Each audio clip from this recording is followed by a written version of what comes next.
before he instituted the church or the state. The first commandment God gave to Adam and Eve was be fruitful and multiply and replenish the earth. He made a wife. See, he made a wife for Adam, a helpmate. So it's God himself who instituted marriage. And children, for ideal development, need both, a husband and wife, not just committed to that child, but committed to one another. I have another question. Yeah. Sorry, I have a lot of questions. That's all right. Let's see. Okay, I got sidetracked. Why do I have to believe in Jesus Christ and the Scripture to go to heaven? Why can't I just be a good person and still go to heaven?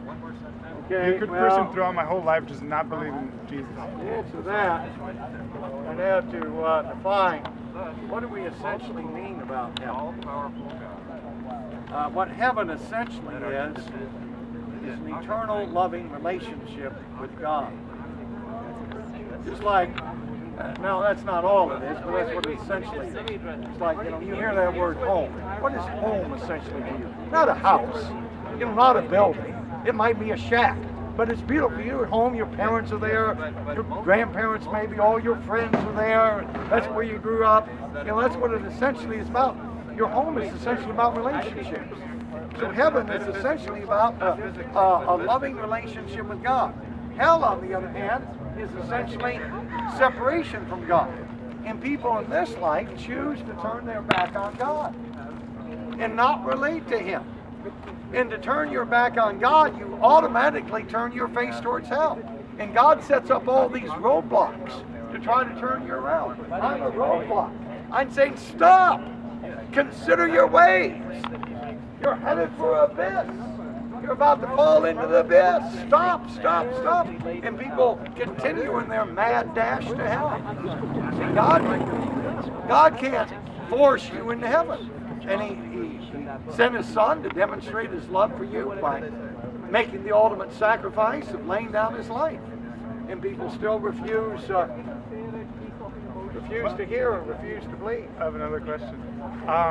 So Jesus sends his son to make the ultimate sacrifice because he loves us. Yeah. Right?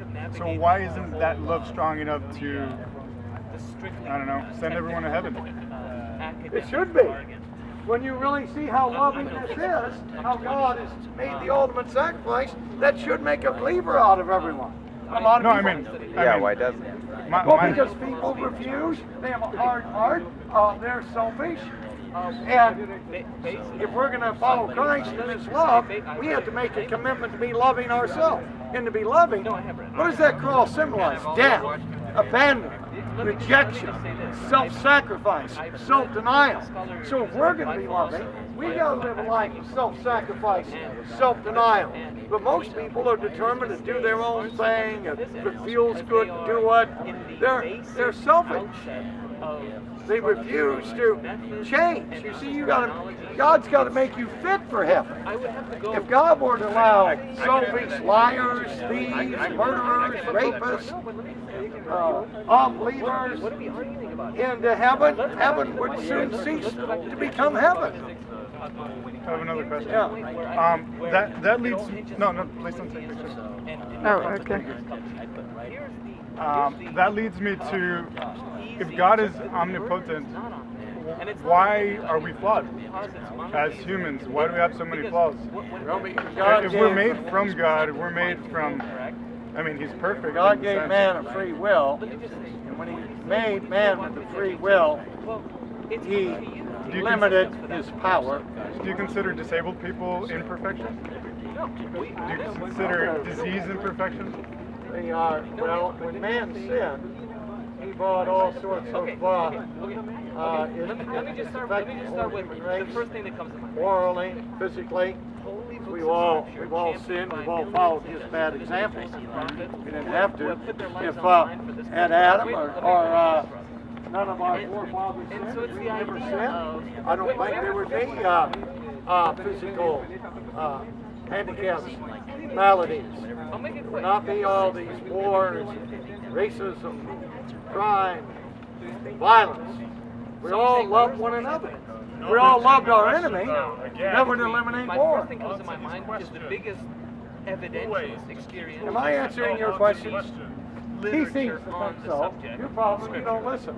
Now, if we were to get to, you He doesn't like the answer. That's the bottom line. He's not looking for an answer. Deadly confusing and obfuscating. We're just having We're a not conversation. I'm scholars. not trying to That's why I argue. tend to go away. So Yeah, I here's my think question. It's one God. did you ever God, see Allah, the movie Yahweh, all Bruce the same, Almighty? one God.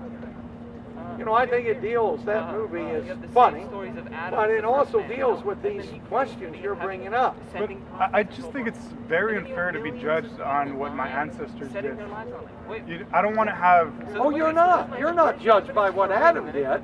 You're judged by the fact that you've eaten of the forbidden fruit yourself. You've chosen to live selfishly. We all have. We've all chosen to turn our back on God. We've all chosen not to listen to Him. No, you're not judged on account of what you're in. Now, we do suffer, you know, on account. And for that matter, you probably get a lot of blessings you don't deserve from your ancestors who worked hard and so on, and, you know, made this country a beautiful place to live. So we get a lot of undeserved blessings from our ancestors. We do, unfortunately, get some undeserved curses from them. But we're not. Wait, let's go back. We're not accountable Where's your for Adam's sin. We're only accountable, or any of our ancestors' sin. We're only accountable for our own sin. No, I know. I wanted to illustrate this with the movie Bruce Almighty. Some of the things we're talking about. Remember, Bruce is a newscaster. He wants the anchorman job, and when he doesn't get it, he curses and blames God. Well, God hears him, played by Morgan Freeman in a white suit, and he appears to Bruce and he says, "Bruce, I've heard all your complaints. You don't seem to think I govern too well. You seem to think maybe you could do better. Well, Bruce, maybe you can. You know, being God isn't all that easy." And he says, "I'll tell you what I'm going to do. I'm going to give you my powers and see how well you do. Maybe you'll do better." And he says, "But remember this, Bruce, you can't mess with free will. Because I don't mess with free will." So Bruce gets these supernatural powers. Anything he speaks comes to pass. And he just does rather silly things. He, you know, pronounces bigger boobs on his girlfriend, and she gets bigger breasts. Well, then Bruce begins to hear these millions and millions of prayers. And he's real frustrated. You know, the farmer's praying for rain, and the pastor of the church is praying for a son for the Sunday school picnic. You know, it's not easy being God and trying to answer all these prayers. And Bruce, in frustration, just answers yes to every prayer. Well, a lot of people have been trained to win the lottery. So many people praying, everyone wins, but there's so many people praying, each person only gets a few bucks and no one is happy. So Bruce lives with this girl named Grace. And Grace is... Why are you giving us a summary of Hollywood films? It has a message to it. The basis of your faith. Has a message to it. You know, any movie you go to, any movie you go to is going to have a message to it and an idea it's trying to convey. You're probably not aware of that, but I am. You know how corrupt? So anyway, we'll go on with the story. We're reaching the climax. Don't have a premature, you know what? Ejaculation. Okay. So Bruce's girlfriend Grace leaves him, and it's not the first time she's left him. But Bruce is one of these sweet-talking guys. He knows how to say the right things, to play on a girl's sympathy and bring her home. So he goes to the school where she's teaching, gives all the old lines that have always worked in the past. But finally, Grace has heard them too many times, one too many times, and she just looks upon Bruce with disgust. So Bruce is frustrated, and he decides he's going to resort to her supernatural powers. And he gets in her face and says, "Love, love." Well, in the past, anything he speaks comes to pass. It doesn't work this time. Why? That's what I said. It's not perfect. Well, come on. Why?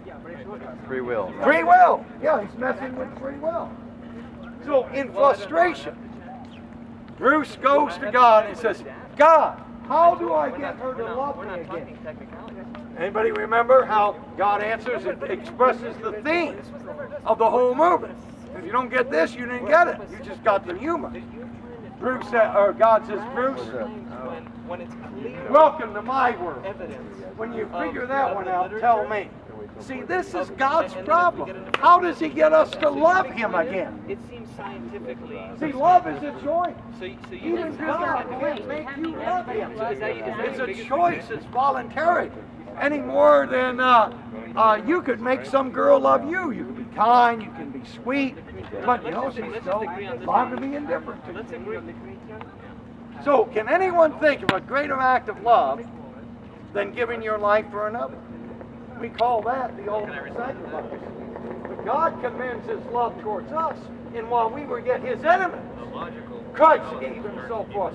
And when we really see what He's done, that ought to change us, transform us, and make us fit for His kingdom, make us fit for heaven. See, God's got to make us fit for heaven. And it's through the atoning sacrifice of Christ that He does that. That's the ultimate. There's nothing greater God can do than He's already done to convince of us of His love, but we're still indifferent to the story. A lot of Christians are kind of indifferent. You know, they just go to church, they go through the motions,